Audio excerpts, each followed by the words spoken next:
Suspense.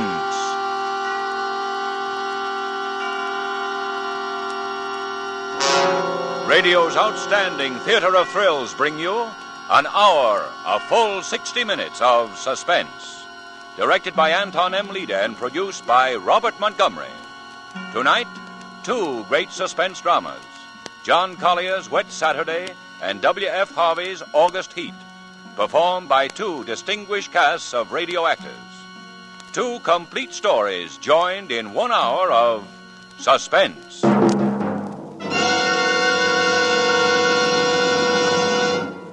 This is Robert Montgomery with a forecast, a weather forecast. If you doubt my qualifications as a meteorologist, I don't blame you. I have none. But I do have more specific information than the chap in Walt Mason's poem, The Statesman. Perhaps you remember. The statesman throws his shoulders back and straightens out his tie and says, "My friends, unless it rains, the weather will be dry." Yes, I can do much better than that. Even with the same elements, rain and dry weather, I can improve on that forecast. For the next hour, I predict rain, followed by a sudden hot spell. Further, and you can check me on this, I predict that the rain will fall in the first half of the hour, and that the second half will be given over exclusively to heat. I guess you could say I predict weather in 2 acts. Unusual weather, too. A unique combination of Wet Saturday and August Heat. Each of these dramas is set in England. Each is complete in itself, and each is conditioned by its own weather and by its own suspense. Because these plays exemplify 2 classic studies in radio suspense drama, we have selected established radio stars to interpret them. Dennis Hoey as Mr. Princey in Wet Saturday, and Barry Kroger as James Clarence Withencroft in August Heat, with supporting casts of distinguished radio players. Next week, when we present the suspense version of the screen drama Night Must Fall, we shall feature a cast of motion picture actors. As Danny, I will be joined by Dame May Whitty in her original role of Mrs. Bramson, together with Heather Angel and Richard Ney. But now to the first half of our show and my prediction for rain. With the performance of Dennis Hoey as Mr. Princey, and with John Collier's English classic, Wet Saturday, we again hope to keep you in suspense.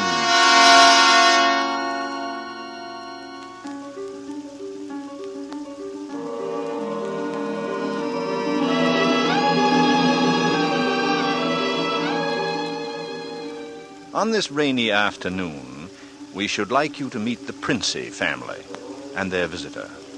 They are, of course, at home. Mrs. Princey, daughter Millicent, George, the son and heir, sprawled on a couch, and finally Mr. Princey, biting on a dry pipe. Their living room is dull and overstuffed. Rain beats at the windows. They are any middle-class family at home on a wet day, except for one small item. As you sit with them in the living room, you can see, through the door to the sun porch, a pair of man's feet, encased in black boots. They look like the feet of a curate. There is a tenseness in the room. The air is charged with excitement, but the feet are very still.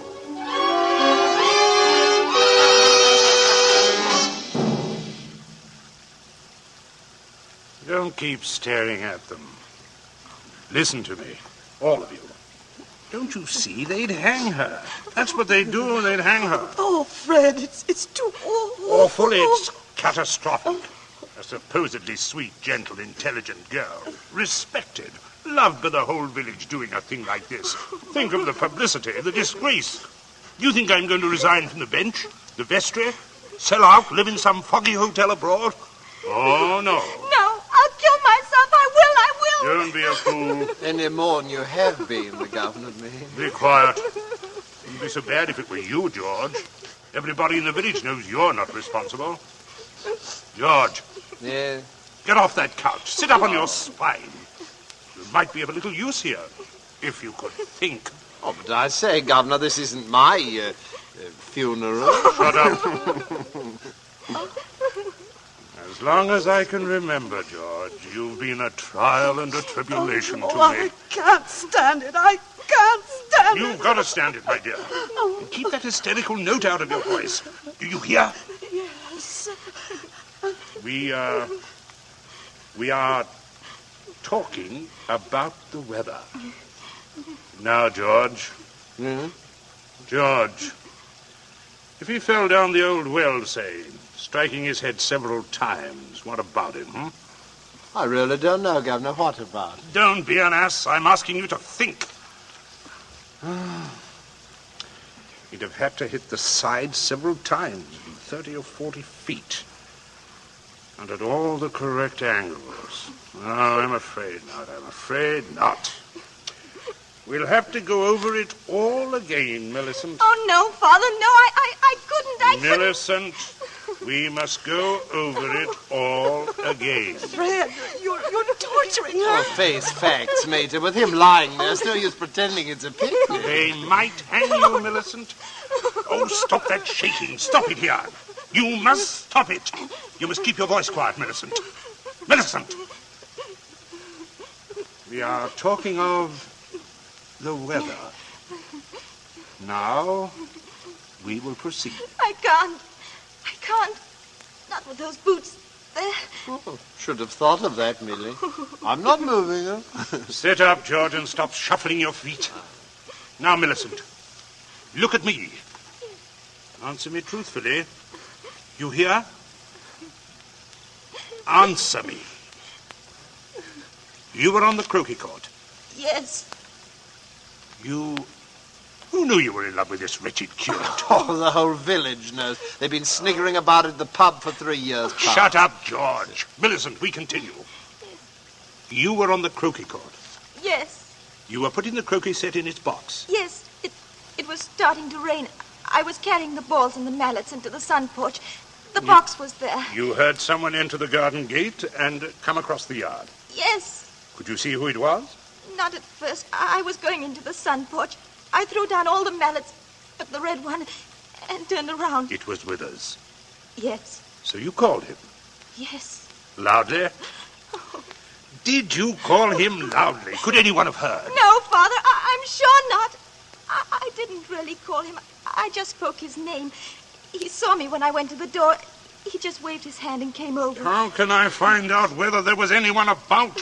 Whether he could have been seen? I'm sure not, Father. I'm quite sure. Right, so you went onto the sun porch. Yes, it was raining hard then. What did he say? He said, "Hello, Millie," and excuse his coming in the back way, but he'd set out to walk over to Leiston. Yes? And he said, passing the park, he'd seen the house and suddenly thought of me. And he thought he'd just look in for a minute. He had something he wanted to tell me. Go on. He said he was so happy, and he wanted me to share it. He'd heard from the bishop that he was to have a vicarage, and it wasn't only that, it meant that he could marry. And he began to stutter and get all confused. And of course I thought he meant me. Don't tell me what you thought. Tell me exactly what he said and nothing else. Well, oh, no. Stop crying. It's a luxury you can no longer afford. Tell me what happened. He said, no. He said, it wasn't me.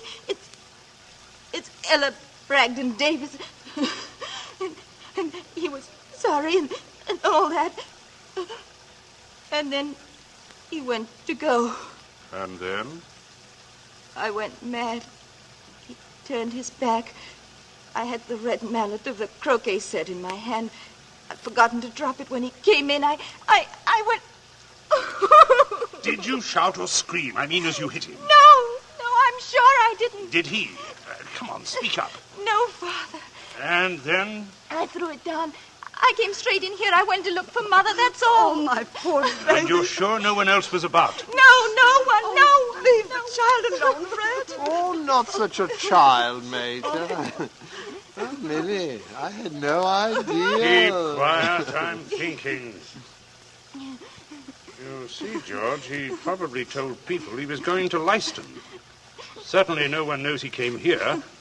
But he didn't decide until he crossed the park. He might have been attacked in the woods. You must consider every detail. A curate with his head battered in. Don't, Father, don't. A curate with his head battered in. Who would want to kill Withers? Who'd kill Withers? Well, I would. With pleasure. How do you do, Mrs. Prinsep? Captain Smollett. Captain Smollett? Well, well. Oh, sit down, pray. Mustn't get up for me, Mrs. Prinsey. You either, Millicent. My word. Just being neighborly on a bad day.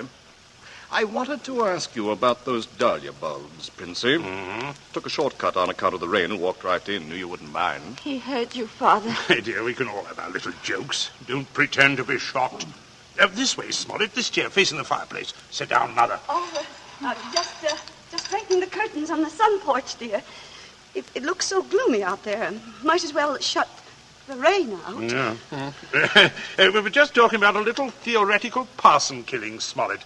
Young people these days like thrillers. And, Parsonicide. Justifiable parsonicide. Have you heard about Ella Bragdon Davis? I shall be most properly laughed at. Why? Why should you be laughed at, Smollett? Oh, had a shot in that direction myself. Yes. She half said yes, too. Hadn't you heard? She told most people.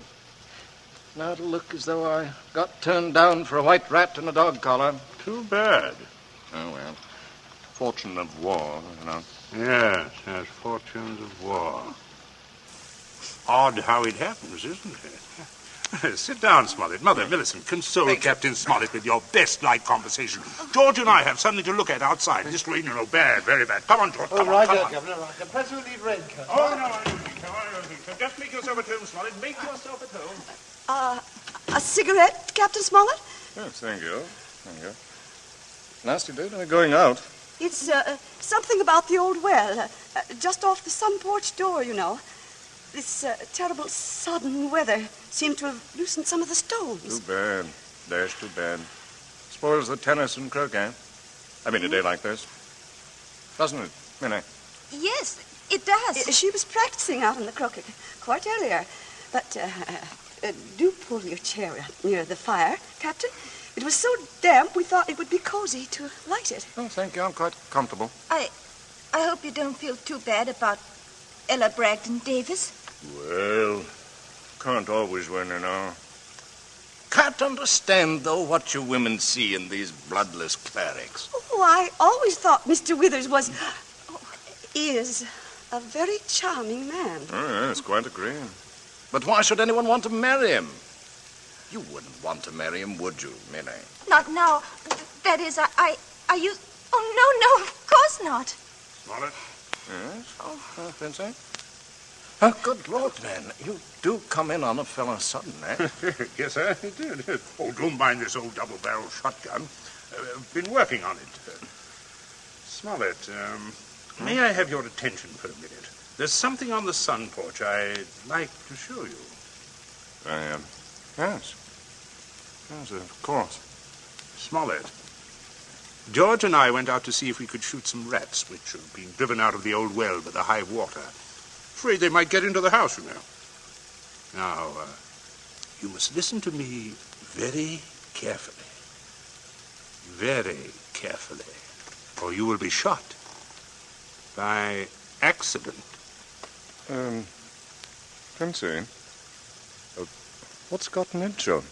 Well, you heard me ask as you came in who would kill Withers. You also heard Millicent make a comment. An unguarded comment. Well, what of it? Very little. Unless you were to hear that Withers had met a violent end this afternoon. And that, my dear Smollett, is what you are going to hear. What? Withers? Dead? Yes. Well, who killed him? Millicent. Oh, good Lord. Yes, it's a mess. And, of course, you would have remembered and guessed. Maybe. Yes. Yes, I suppose I should. Therefore, you constitute a problem. Yes, but why did she kill him? It's one of those disgusting things, pitiable, too. She deluded herself that he was in love with her. Good heavens. Minnie? Ah. Yes, of course, I see. He told her about the Davis girl, Ella Brandon Davis. I understand. I've no wish, as you will comprehend, that you should be proved either a lunatic or a murderess. I could hardly go on living here after that. Besides, I'm rather fond of Millie. Quite. On the other hand, you know about it. Yes, I see. That, makes me a problem. Mm-hmm. You're, wondering if I could keep my mouth shut if I promised. I'm wondering if I could believe you. But, if I promised. If things went smoothly, yes. But not if there was any sort of suspicion, any questioning. You would be afraid of being an accessory. I don't know. I do. What are we going to do? Well, I can't see anything else. You'd, never be fool enough to do me in. Can't get rid of two corpses, you know. I regard that as a better risk than the other.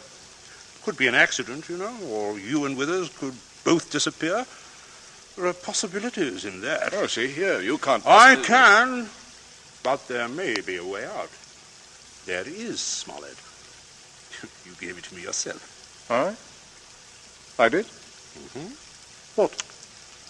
You said you would kill Withers.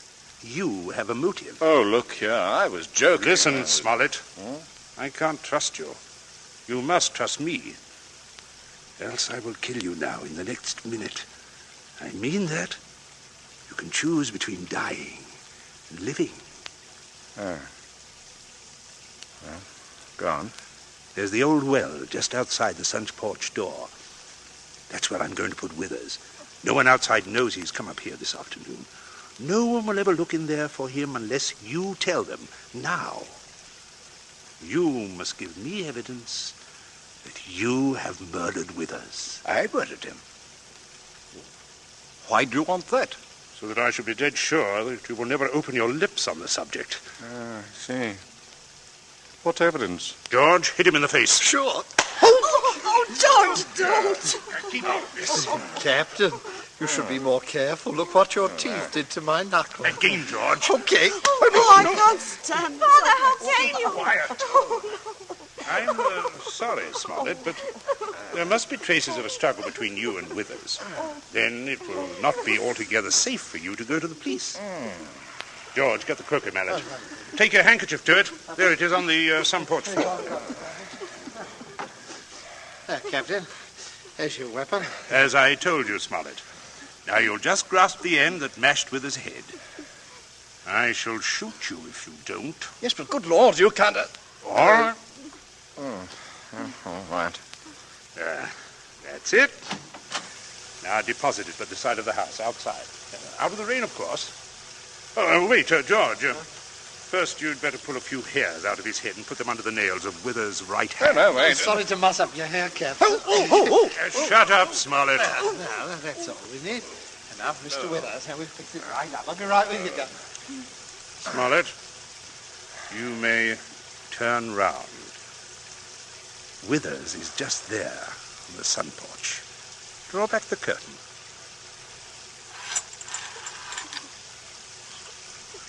Good Lord. Yes, messy. Now, you, Smollett, you've just got to drag him through the door and dump him in the old well. Just beyond the door, Captain. I won't touch... All right, stand aside, out of range, George. Any place where I want this shot to go, only one place. Oh, Father, Keep quiet. Keep out of this. My aim is none too sure. No, wait a minute. Wait a minute. I propose. That's better, Smollett. Much better. Go on now. Go ahead. You have to take him outside. By the shoulders, what to do, Captain. Keep quiet, George. Go on, Smollett. Go on. You've seen a dead man before. Drag him. Drag him. There we go. I'll just hold the gun here to make sure everything goes all right. Oh, come away from the window, dear. Don't look. Captain Smollett. Oh, your father is a very resourceful man, Millicent. I'm sure what he's doing But is... the captain, I can't stand you it. mustn't question your dear father. I say, you can still at it. There's enough trouble around here without your blubbering. Don't you call me blubbering, George Princey. Everything is perfectly safe. Remember, no one knows that Withers came here. Everyone thinks he walked over to Leicester. That's 5 miles of country to search. They'll never look in our well. Do you see how safe it is? I guess so. Good heavens, man, you're dripping wet. Why didn't you slip on your raincoat? Tea ready, my dear? In just a minute, dear. I'll wait for Bridget. Exactly what you need, Smollett, a cup of tea. Best thing in the world to ward off a cold. Sit down, won't you? Sit down. Oh, don't mind getting the chair wet. Thank you. A cigarette? Help yourself. I stick to my pipe. Funny how you get attached to them. My wife always says, See, Mrs. Princey, everything's hot, ma'am. Oh, yes, Bridget. Put the tray in front of me. Here on the table. I That's it. say, Captain, you've cut your lip. I just knocked it. Oh, why, how dreadful. Here, Bridget. Here. Give the captain this cup. No, thank you. I think I'll be running along if you don't mind. Why, Captain Smollett? Without any tea? If you don't mind, Mrs. Princey, if I could just have my raincoat. Oh, I'll get it for you, Captain. This is very distressing, Smollett. Very. Yes, well, I'll be all right presently, I'm sure. Here you are, sir. Let me help you. Thank you, young man. There. Better go out the front way, Smollett. Walk is dry. Let me hold the door for you, Captain. And don't worry, old fellow. Don't worry at all. No, I won't. Oh. Good afternoon. Nothing serious, I imagine. A little rest and you'll be as right as rain. By the way, Millicent, you're not looking any too well. Oh, not well at all. I'm sure it was the croquet court. Being outdoors in weather like this is simply foolhardy. Oh, the Major's right, Millie. You saw what happened to Captain Smollett. Come along, dear. I shall give you a hot foot bath and put you to bed. A couple of days in bed and you'll be fine, dear. Get plenty of rest, Millicent, and don't worry about a thing. That's the best cure. I guess I'll have a little rest too, Governor. It's a fine afternoon for a nap. Indeed it is, son. Indeed it is. Well, enjoy yourselves. I'll see you later. I'll see you all later.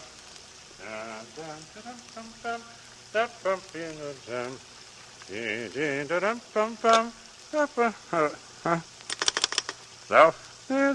Your number, please. Would you get me the police station? Police station. Right away, sir.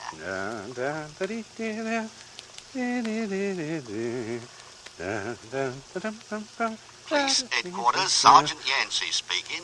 Oh, hello, Sergeant. This is Princey of Abbott's Road. I believe you know me. Indeed I do, Mr. Princey. Sergeant, a rather horrible thing has just occurred. Quite extraordinary. Murder, in fact. Murder? Mm-hmm. I'm afraid it looks rather bad for a close friend of ours, unfortunately. We saw him do it. I think you'd better send someone over right away. Our man should be there right about now, Mr. Princey. I beg your pardon? I say our man should be there now. Constable Martin has his post right below your house there. I just rang him. Seems Captain Smollett was with him. Captain Smollett? He reported some rather queer goings-on at your place, but I certainly didn't understand it was murder. Now, just don't touch anything, Mr. Princey, and don't worry. Don't worry at all. No. I won't, Sergeant. Thank you.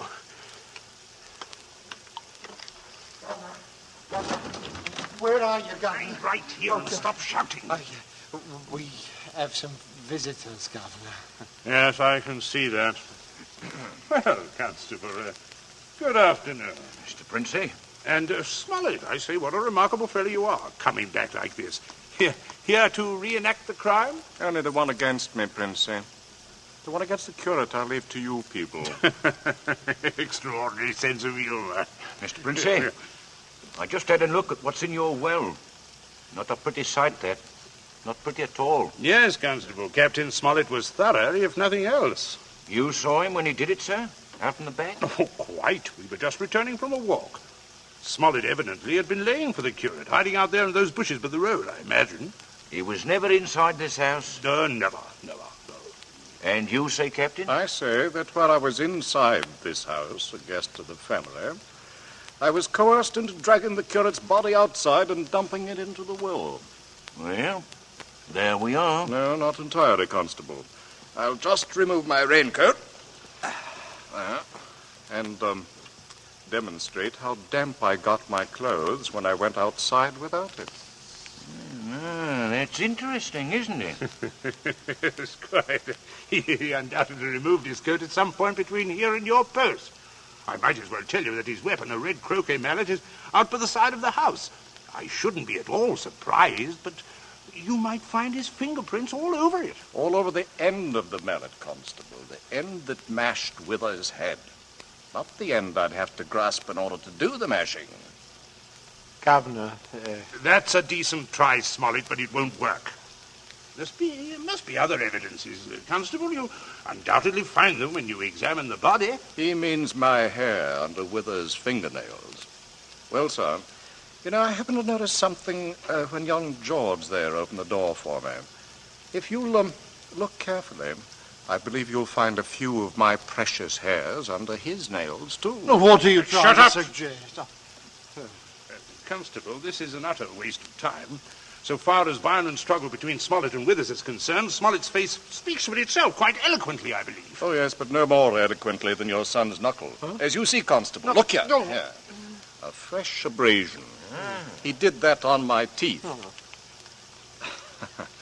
Or, did he? What? I say, or did he? You know, he might have done that on Wither's teeth. Yeah, I see. I see what you mean. But I didn't, Governor. He said that I... Keep still, you nitwit. Let me think. As a matter of fact, George, the more I think of it, the more I'm convinced it was your voice I heard. Quite a vigorous quarrel. Something about the, curate jilting your sister. Don't be ridiculous, Smollett. Very well, Princey. If he didn't do it, who did? That's what I'd like to know. How about it, Mr. Princey? That is a sticker, all right. George, my boy, it looks like you're elected. Elected? What do you mean? I didn't do it. Why, I never... Keep your mouth shut. I won't. I'm not going to take the blame for her. Millie did it. She did it with that mallet. I saw her do it. You could prove that? Prove it? Oh, yes, her fingerprints on the mallet, on the handle. Why, George, don't you remember when you made me touch the mallet? When you picked it up with your handkerchief? George, I'm sure you wiped that handle clean. Oh, well, yes. I could hardly expect you to remember that if you, can't even remember killing the curate. Governor... I told you to keep still, George. I'm thinking. Governor, you're not going to stand there and let him say that... As long as I can remember, George, you've been a trial and a tribulation to me. You shouldn't have done it, George. You really shouldn't have done it. Now, let's all have a cup of tea. Nothing like it in weather like this.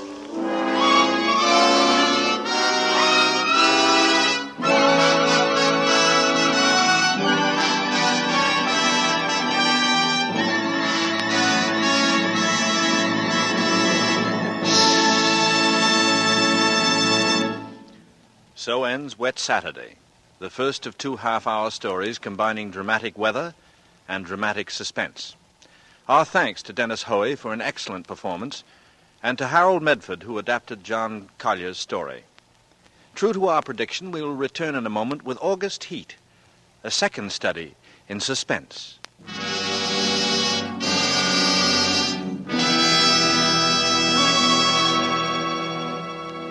This is CBS, the Columbia Broadcasting System. And now, back to our Hollywood soundstage and to our producer, Mr. Robert Montgomery. The rains of Wet Saturday are gone. In their stead, a blazing sun burns down on the damp earth of the English countryside, steaming the atmosphere with a heat that's humid and smothering, like a tight outer garment, like a shroud which cannot be loosed and cast aside. Such a heat weighs upon your entire being and saps from you the last strength of hope and freedom. This is the setting for the companion piece to our first drama, Wet Saturday. This, then, is August Heat, the second of 2 suspense dramas complete in this hour. And now with the performance of Barry Kroger as James Clarence Withencroft, and the reappearance of Dennis Hoey as the man, and with W.F. Harvey's August Heat, we promise a narrative well calculated to keep you in suspense.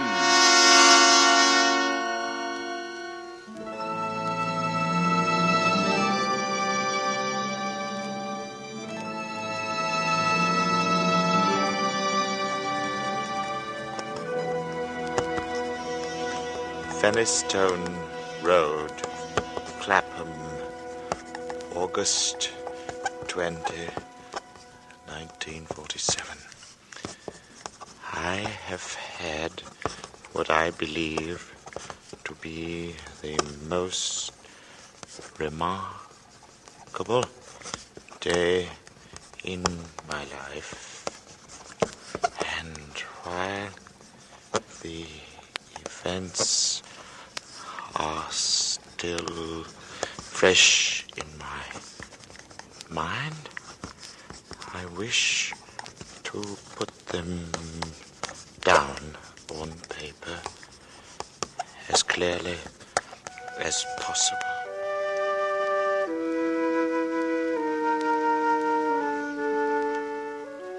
Let me say at the outset that my name is James Clarence Withencroft. You must remember that in order to have the full implication of my story. James Clarence Withencroft. I'm 35 years old, in perfect health, never having known a day's illness. By profession, I'm an artist. Not a very successful one, but I earn enough money by my black and white work to satisfy my necessary wants. My only near relative, sister, died 5 years ago, so that there is no one in particular to whom I address this manuscript. Only you, who might by chance read it someday. For, because of the peculiar circumstance about which you will soon hear, I have the strong premonition that I shall never live to tell anyone about it.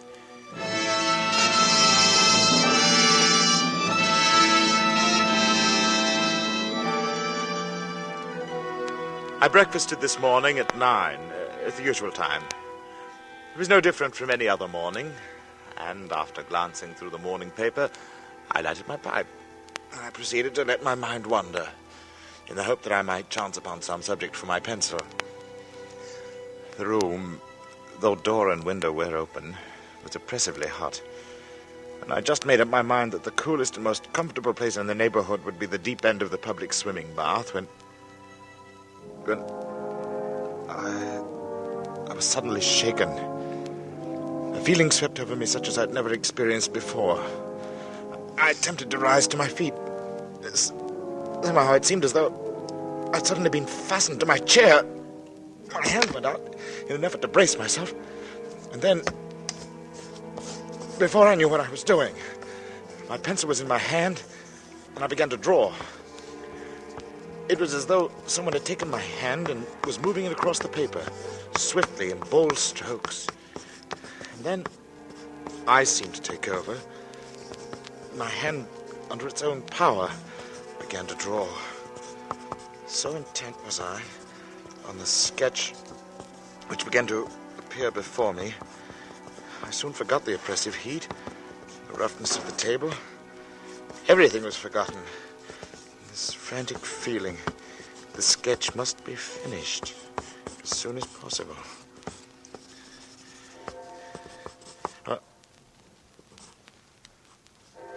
I had no idea how long I worked until I heard the clock of St. Jude's in the distance. It was 4 o'clock, and I had started just after breakfast. Now, for the first time since I'd begun, I actually seemed to see what I'd been sketching. I was surprised. The final result was, I felt sure, the best thing I'd ever done. It showed a criminal in the dock, immediately after the judge had pronounced sentence. The man was fat, enormously fat. The flesh hung in rolls about his chin. It creased his huge, stumpy neck. He was clean-shaven.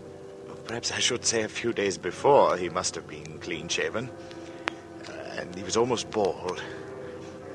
He stood there before the judge, his short, clumsy fingers clasping the rail, looking straight in front of him. The feeling that his expression conveyed was not so much one of horror as of utter, absolute collapse. There seemed nothing in the man strong enough to sustain that mountain of flesh. And then I saw that the sketch was not complete, for the man's other hand seemed to be clutching an instrument of some kind of weapon, but had not been completed. I had made this sketch, yet I had no recollection of what I had intended the man to carry in his other hand. I took up my pencil again, and I attempted to fill in the fuzzy outline. It was useless. It was as though my fingers had suddenly turned to lead. I sat down. I felt the moisture slowly forming on my forehead.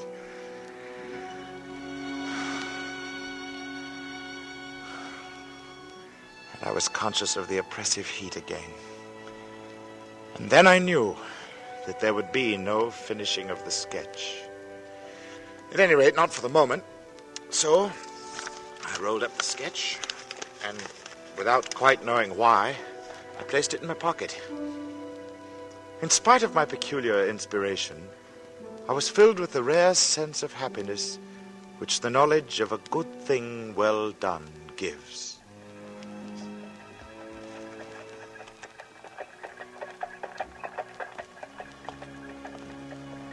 I believe that I set out with the idea of calling upon Trenton, for I remember walking along Lytton Street and turning to the right along Gilchrist Road, at the bottom of the hill where the men were at work on the new tram lines. From there onward, I've only the vaguest recollection of where I went. Through parks, along crowded streets, always fully conscious of the awful heat that came up from the dusty asphalt pavement as an almost palpable wave. And I remember, too, the hollow sound of my footsteps as I moved along. Although walking aimlessly, I somehow knew that there was a goal, something to which I was drawn. I longed for the thunder promised by the great banks of copper-colored clouds that hung low over the western sky. I must have walked 5 or 6 miles. I've really no idea how far I walked, when a small boy roused me from my reverie. Got the time, mister? 20 minutes to 7. Thanks. Hot, isn't it? Yes. When he left me, I began to take stock of my bearings. I found myself standing before a gate that led into a yard bordered by a strip of thirsty earth. There were flowers, purple stock and scarlet geranium, and great numbers of bees droned over them. I stood looking down at them a moment. And then for some reason I looked up. Over the entrance to the place, there was a board with the inscription, Charles Atkinson, monumental mason worker, in English and Italian marbles.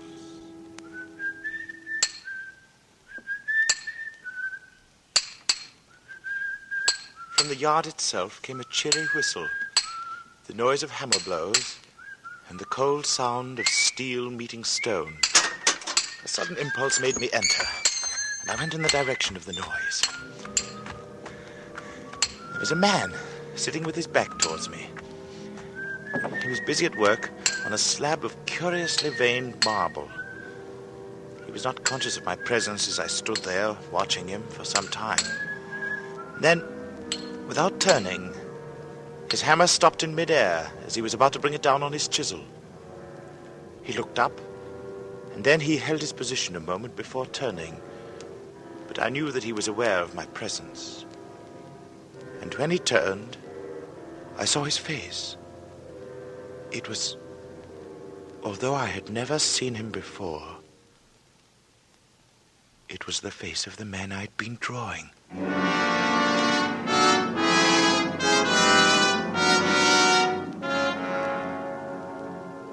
Yes, it was the face of the man whose sketch was in my pocket. He sat there on his low stool, huge and elephantine, the sweat pouring from his scalp, not speaking. Then he took a red silk handkerchief and he mopped his brow. Although this face that looked up at me was the same as my sketch, the expression was absolutely different. And suddenly, the puzzled expression left his face, and he smiled as if we were old friends. And he walked over and he took my hand. Good day, sir. Well, good day. I'm sorry to intrude. Not at all. Everything's hot and glary outside. Yeah. This seems as an oasis in the wilderness. No, I don't know about the oasis, but it certainly is hot. Take a seat, sir. He pointed to the end of the gravestone on which he was at work, and I sat down. Very hot. It's a beautiful piece of stone you've got hold of there. Yeah, in a way it is. The surface is as fine as anything you could wish. But there's a big flaw at the back, though I don't expect you'd ever notice it. I shouldn't think so. Nah, I could never really make a good job of a bit of marble like this. It'd be all right in the summer like now. I wouldn't mind the blasted heat. But wait till the winter comes. Winter? Yes, there's nothing like a bit of frost to find out the weak points in stone. Gravestone, you see. Oh, I see. Then what's this one for? You'd hardly believe me if I was to tell you it's for exhibition. But it's the truth. Artists have exhibitions, so do grocers and butchers. Well, we as 'em do. All the latest little headstones, you know. He went on to talk of marbles. Which sort of marble best withstood wind and rain, and which were easiest to work. Then of his garden and a new sort of carnation he'd bought. At the end of every other minute, he would drop his tools, wipe his shining head. This heat's bad. A man's not responsible for what he does in this heat. I said little, for I felt uneasy. There was something unnatural, uncanny in all of this. The feeling that I'd experienced it all before, exactly as I was experiencing it now. The oppressive heat, the fragrance of the purple stock in the air, the conversation about the marble, the flowers, everything as though I'd experienced it before. And yet I knew that I'd never even been in this section of the town before. I tried to persuade myself that at least I'd seen him before, that his face, unknown to me, had found a place in some out-of-the-way corner of my memory. But I knew that I was practicing little more than a plausible piece of self-deception. As I sat there quietly watching him, he looked up at me, and he said, Yeah, what do you think of that? He said it with an air of evident pride, of a job well done. I could sense that he was experiencing the same feeling I had experienced when I'd finished my sketch. Then he got up with a sigh of relief. Hot, ain't it? I was seated in such a position that I was unable to see his work, and for some reason I didn't move. Suddenly he began to read what he'd carved on the tombstone. He spoke deliberately and with a flat voice. In the midst of life we are in death. Born January 18th, 1912. I looked up with a start. This man had read my exact birth date. He passed away very suddenly on August 20th, 1947. That's today. I usually use the present date on these exhibition stones. Do you usually put a name on them, too? Yes. Sacred to the memory of James Clarence Wivencroft.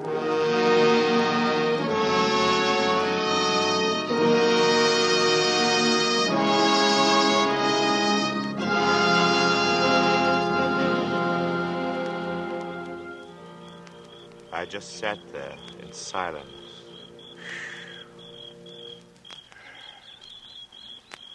The sound of birds and crickets seemed loud in my ears as we stood there, looking at each other, saying nothing. And then he mopped his brow again. Art. I was finally able to speak. Where did you see that name? Oh, I didn't see it anywhere. I wanted some name, and I put down the first one that came into me head. It's a strange coincidence, but it happens to be mine. That's your name? You're James Clarence Withencroft, yes. Well. And the dates? I can only answer for the birth date. It's correct. Oh. It's a rum go. I made a sketch this morning. Of you. Of me? What, you've never seen me before? No. Oh. I took my sketch from my pocket, and I showed it to him. As he looked, the expression on his face altered, until it became more and more like that of the man I had drawn. It was only the day before yesterday that I told Maria there was no such things as ghosts. Neither of us had seen a ghost, but I knew what he meant. Then I spoke to him. You probably heard my name someplace. Yes. You must have seen me somewhere and forgotten it, huh? Yes. Yeah, were you at Clacton-on-Sea last July? No. No, I've never been to Clacton in my life. Oh. Then we were silent for some time again. And we stood there, looking at one another, and at the two dates on the gravestone. And the birth one was right, and the other was today. Come inside and have some supper.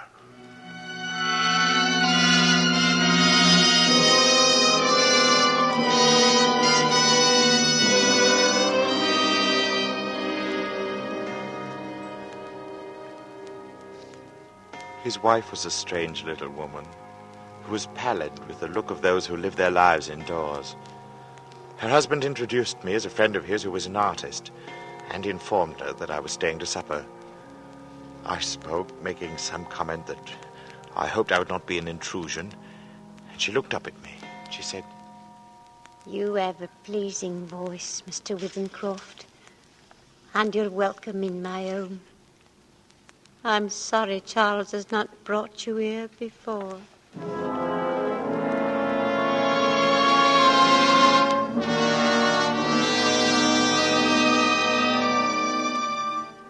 Very little was said during the meal, and after the sardines and watercress had been removed, she walked over to a cupboard, and she took down a thin black book, and as she handed it to me, she spoke.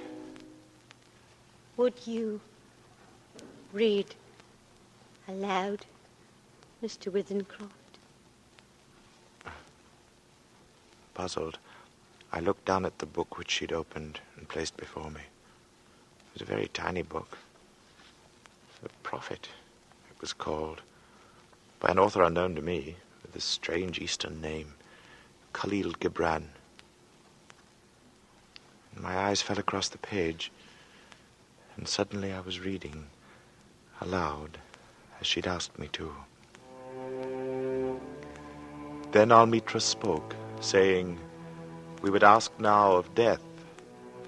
And he said, you would know the secret of death.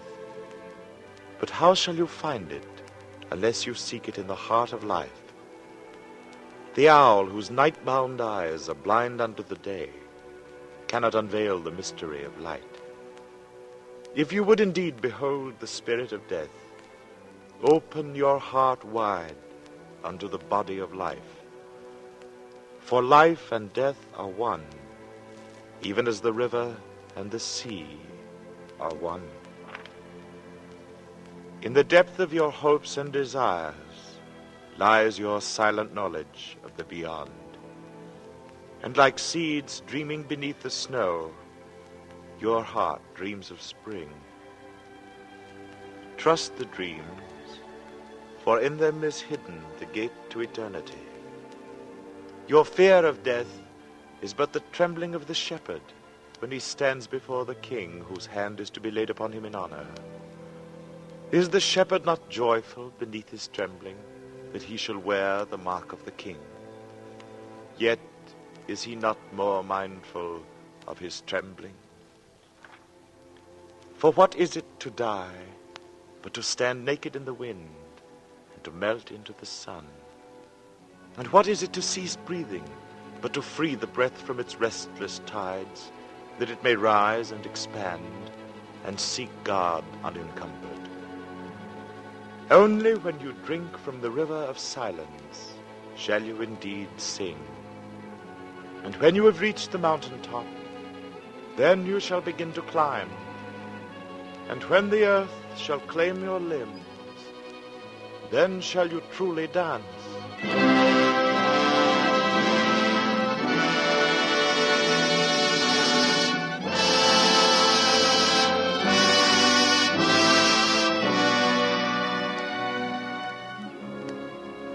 When I looked up, Mr. Atkinson had gone, but his wife stood before me. And as she took the book, she spoke. Oh, thank you. Then I went outside, and I found Atkinson sitting on the gravestone and smoking. He looked up at me. It's hot. A man's not responsible for what he might do in this heat. She never asked anyone to read aloud before. And then we talked about the sketch again. He looked at it. The likeness is me, all right. On trial. You must excuse my asking, but do you know of anything you've done for which you could be put on trial? I've done nothing. Not yet. He got up, fetched a can from the porch, and he began to water the flowers. Twice a day regular in the hot weather. And then the heat sometimes gets the better of the delicate ones. And ferns, good Lord, they could never stand it. Where do you live? I told him my address. It would take an hour's quick walk to get back home. Then he stopped watering, and he faced me squarely. It's like this. We look at the matter straight. If you go home tonight, you take your chance of accidents. A cart may run over you, and there's always banana skins and orange peels, to say nothing of falling ladders. He spoke of the improbability with an intense seriousness that would have been laughable 6 hours before. But I did not laugh. The best thing we can do is for you to stay here till 12 o'clock. Then it'll be tomorrow, you see? We'll go upstairs and smoke. Whew. It may be cool out inside. To my surprise, I agreed.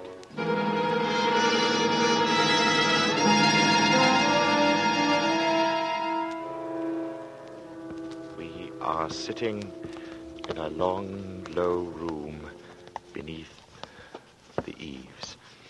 Atkinson has sent his wife to bed. He himself is busy sharpening some tools and a little oilstone, smoking one of my cigars, the while. And as I look at my sketch before me, I suddenly see the fuzzy outline of what the man in the picture holds in his hands. While I had not been able to sketch it before, I am able to do so now. It is a chisel, and it is stained with dark liquid.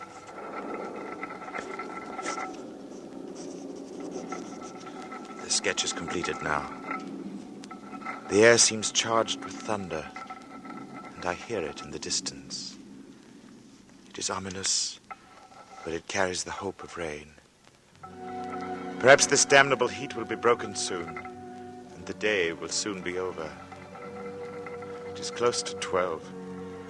In seconds, the day will be over.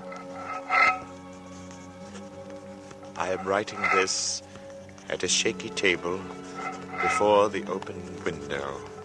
The leg is cracked, and Atkinson, who seems a handyman with his tools, is going to mend it as soon as he has finished putting an edge on his chisel.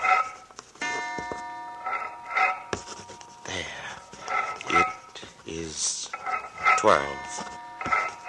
The day is over, and I shall be going home. But the heat is stifling.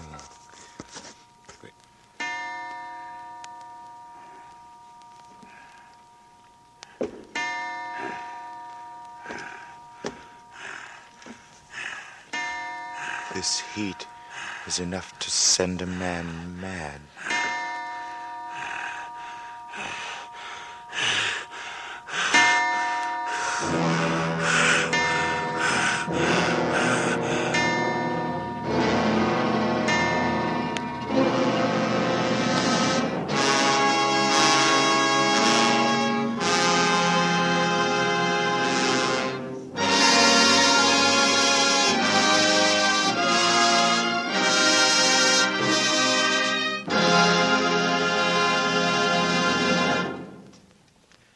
This is Robert Montgomery again, with thanks to Barry Kroger and Dennis Hoey for superb performances in August Heat, and to Mel Donnelly, who adopted W.F. Harvey's story. Our appreciation and our applause, too, goes to the cast of both plays who made our weather experiments so very successful. Next week, we'll turn a full hour's attention again to the English scene and to Emlyn Williams' great play, Night Must Fall. You'll meet Mrs. Bramson, Olivia Grain, and Hubert Laurie. And you'll meet Danny with the quick smile, happy, cheerful Danny, whose appearance is as pleasant as the melody that's always with him.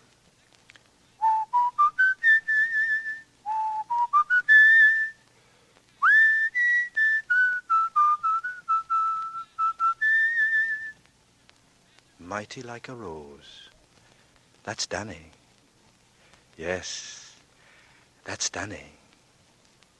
Next week, with Dame May Whitty, Heather Angel, Richard Ney, and myself, and with Night Must Fall, we'll again hope to keep you in suspense. Good night. Mr. Montgomery may currently be seen in the Universal International production Ride the Pink Horse. Wet Saturday by John Collier was adapted for suspense by Harold Medford. August Heat by W.F. Harvey was adapted for suspense by Mel Donnelly. Both were directed by Anton M. Leader and produced by Robert Montgomery. Lud Gluskin is our musical director and conductor, and Lucien Morawek composes the original scores. Next week, hear Night Must Fall, starring Robert Montgomery with Dame May Whitty, Heather Angel, and Richard Ney on radio's outstanding theater of thrills, 1 hour of Suspense.